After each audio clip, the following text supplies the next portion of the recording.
What are you nerding out about now? I just kind of felt that one. That's a box I clicked on. All right, Joe, you are first. What are you nerding out about, sir? uh, it's an anime that's brand new. It's only got a few episodes so far. It's releasing weekly on Netflix called Delicious in Dungeon. And it is real funny.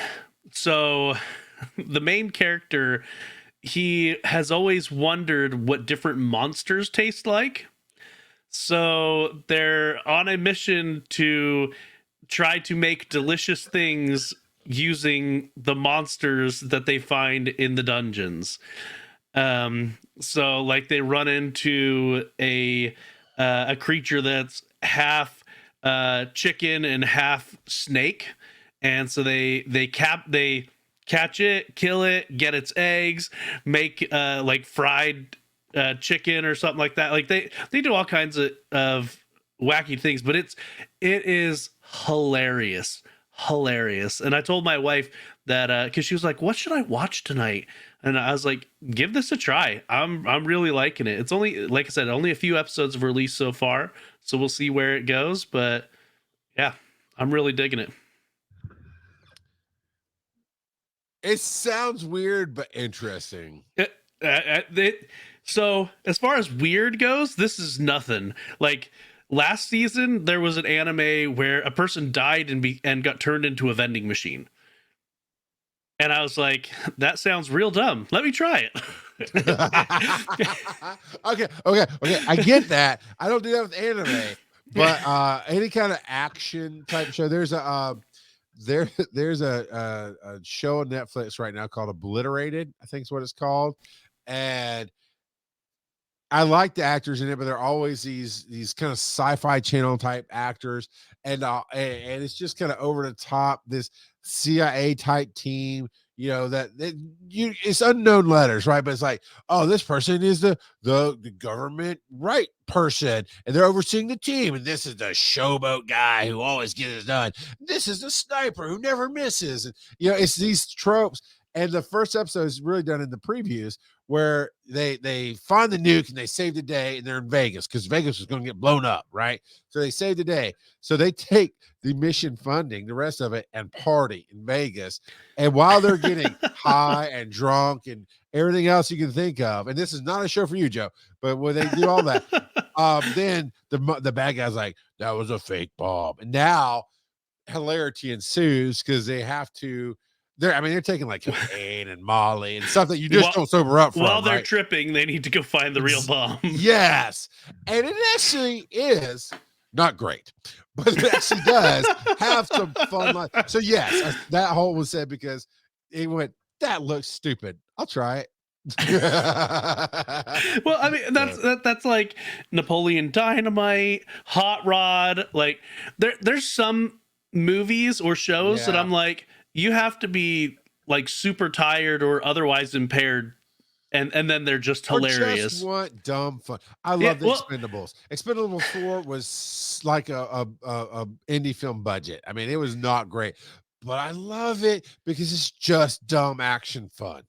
Yeah. Well, and there's some movies that are just, they're more fun to quote than they are to watch. And Napoleon Dynamite, I'd put into that category. It is more fun to quote Napoleon Dynamite than it is to actually watch it. Yeah, I 100%. Tina, you fat lard, eat your dinner. Random Kid says, I love the Vending Machine anime. It was way better than I was expecting. Right? It was a lot better than I was expecting. And this is what I do love about podcasting, about digital media, about what we do, is you'll come up with something that nobody has ever heard of, and yet you'll find somebody who loves it just like you do. And that's really cool. Yeah, so Deliciousness in Dungeon. Give it a try. If you have Netflix. I will see what I can do. I am still basically when I get a free moment. So I watch TV while I'm working and not working directly with people. So if I'm working on spreadsheets or something, I'll have my Netflix. I mean, that's when or like when I shave or whatever, I'll have the crap on my phone. So I'll put that in my distracted watch queue. Because when I have a few moments to pay attention, I'm playing Diablo 4. Screen Unseen. So I told my woes about back to Screen Unseen. Yeah, because dude, if this thing lasts, it's going to change the world. It really is. And I You don't say think that so? lightly. Let me tell you why. Okay. Um, One, my local, I told the woes in my local theater not doing it. They're still not doing it. But the good theater, that's about 30 minutes down the road. My wife and I like Screen Unseen so much that we're like, you know what? We'll try driving over there and doing it. And so no, I get that. I get that, right? Okay, theaters are on the way out. This could change. It'll still shrink down. It'll still become smaller. No, yeah, 100%, but it could change the theater going experience because every movie that I've personally seen, I would not have just gone to the theater for, but I'm better for watching the movies. We talked about Next Goal Scores, and that was a very uplifting, based on a true story film that was very well done, and loved it. Um, I keep forgetting the name of the author when it's rated R, but again, I'd seen the previews, probably never would have gone to the theater. I might have forgotten to watch any of these because, oh, yes, I'm on a list, and I forgot about that. I should watch that one day. But it changed. It's like, oh wow, saw it. Next one, same thing. So we missed the one we missed. Kurt brought up was the book of Curtis. American Fiction, right? Sorry, That's it. Yeah, the American one. Fiction. Yep. Yep. So good. And it really is. These movies are not just good; they have something to say about life. So far, each of them has kind of had that theme. Now, I did not get to see the Book of Curtis, which really disappointed me because I wanted to see the Book of Curtis and to find out that was Screen Unseen. That was irritating. Plus, these are $5 movies. Now, I get it with my membership, but they're $5. So universally across, I guess, United States, maybe not universally, but across the United States, $5 no matter where you go to see these films. So again, resetting, you don't know what you're going to see, right? So you're going in with an open mind to get whatever the experience is, right? Yeah, and it's cheaper than a footlong these days. It absolutely is. And most movies now are what, I mean, even in a rural theater, it's 10 to $12, $12. yeah. Yeah. So you go to places like Atlanta or New York City, you're talking about $15, $20 for a ticket, $5 for these. And again, whoever's picking the films, whoever it's lining up, these are films that have a thing to say about society. They make you think. It's an experience because you don't have any preconceived notion. It just starts playing. So we missed Book of I don't think I'm saying it right. Clarence, Book of Clarence, I think is what it is. Uh, so we go to this one and it is a nice theater. It's a great experience with the popcorn, and it's one of those self serves, and everything flows, and nice seats that recline, all this stuff. And the movie just starts. And it just says something. It never even gives the title. And within 30 seconds, that's Trayvon Martin on the screen. Not the real Trayvon Martin, but that's Tavon Martin. Trayvon. And sure enough, goes source Skittles bottle. And my wife looks at me like, oh crap, is this going to be an agenda film? I thought, well, we both were thinking, let's see where it goes. Within 20 minutes, yes, it is talking about that. Yes, it is starting off with some of that. But the main character is an author. And I think this is based on a true story as well. Main character is an author, and African American author. And another African American media guy approaches her, is like, hey, the Trayvon Martin case, we want you to write about it, and this and that. And have you heard the 911 tapes and this and that and shit? And he's talking about racism. And this is within 20 minutes, right? And in 20 minutes, she said, at this point, she says, we've got to stop painting everything with racism. Everything's racism. We've got to change the conversation. I went, okay, I'm listening. It's not an agenda film. It's not I would have watched a semi documentary. I would have watched the story to see what I took away with it, because that's how the experience works for me. But this movie is called Origins. And Joe, have you learned about a thing in India called the caste system, CASTE? Yeah. Good, because a It's, lot of people haven't. I mean, Go ahead, explain it. there's a bunch of different instances where societies have had different castes. It's when you think peasant, that was a caste. Exactly. Royalty is a caste. It's different societal Yes. categories based on caste power, is influence, and money, usually. Yeah, and simply defined, a caste is a group of people that subjugate another group of people.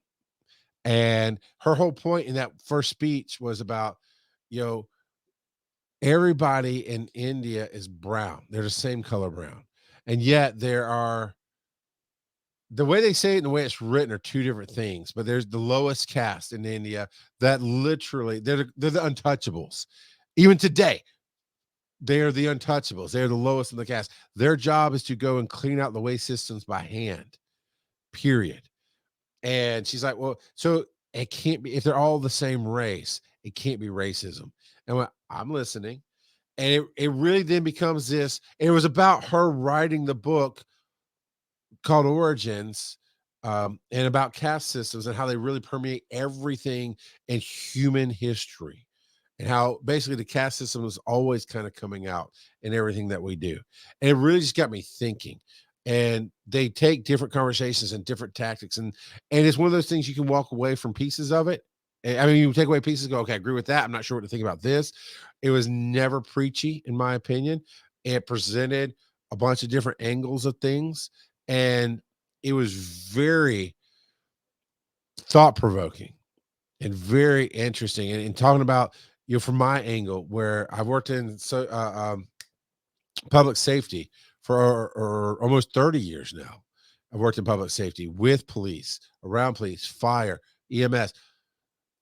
Yeah, there's a caste system 100% in paramedics. Let me tell you, there's a group of thinkers and paramedics who think that we are better than society, who think we deserve everything, who unfortunately, two people in Atlanta almost killed a man who wasn't breathing because he was panicking, and came up on him and jumped in their truck and said he couldn't breathe, and supposedly grabbed one of them. And instead of calming him down and figuring out the problem, they called the police, and immediately the police just backed him up, told him to get out of the truck. It's all on body cam, and he literally walked, and there's a street cam. You literally see him get out, and I could hear him rattling. I can hear him not breathing, and he's not agitated. He was in the back of the truck alone with this female medic. With the cop pulls up, and the partner's waiting on him. So obviously he's not whooping butt and taking names. And the cop, Yeah. and he's sitting there, and he's not holding. He's like, I can't breathe, and like, it's just the way you got in. You got to get out. And they made him get out. And he walks over to the bench and collapses. And it wasn't until their supervisor showed up that he goes, he listens to his like, get him out monitor right now. And they almost killed him. And that is a caste system, 100%, because they thought, you can't approach me like this. You don't deserve. And yes, there happen to be two different races here. And I'm not saying it's racism, because I live in this system of both racism around me and being a paramedic. And I'm telling you, that movie made me see that in a different light. Go, this could be racism, but knowing how medicine works, knowing how the people I work with can think in that situation, it probably had nothing to do with him being a different race. And I'm specifically not telling you which race was which, but it had nothing to do, in my opinion, had nothing to do with him being a different race. It's had everything to do with them thinking they are better than that. They didn't do what they signed up to do, which is serve. And that's why I'm saying, if theater survives, and if this goes on, it will change the movie going experience, because it's everything I've ever wanted in a movie experience. Thought provoking.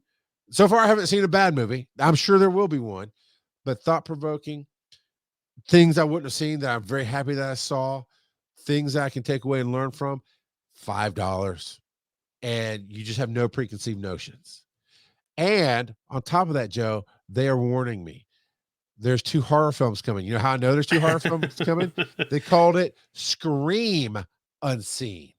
And I'm like, thank you. Yep. I just don't like horror. Now, you could argue Saw is horror. It probably is. I kind of put it in the thriller genre, but I like the psychological of the first first 2, and then the last 2. The one in the middle was very much torture porn, but they again, porn being the word of using something over the top and way too much. Okay, not the mommy daddy stuff. But but they even address that in the whole series.